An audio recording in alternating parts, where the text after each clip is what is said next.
បង្កងឆាពងទាប្រៃស្នាដៃកូនបងចំពោះបង្កងពេលដែលយើងទិញពីផ្សារមកយើងកាត់ប្រុយកាត់អីវាស្អាតទៅពេលដែលយើងឆាទៅវាចូលជាតិល្អ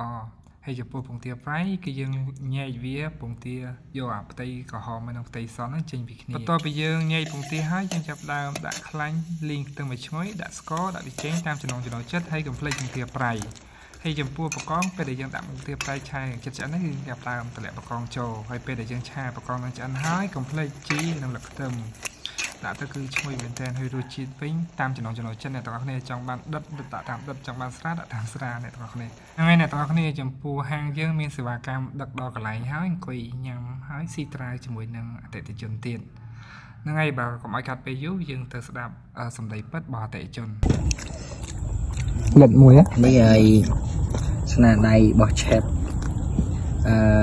ដ្ឋាហើយអានេះគេហៅបកងឆាពងទាប្រៃមើលខ្ញុំផ្សាអត់បងប្អូនមើលតែតំណងរបស់គាត់មែន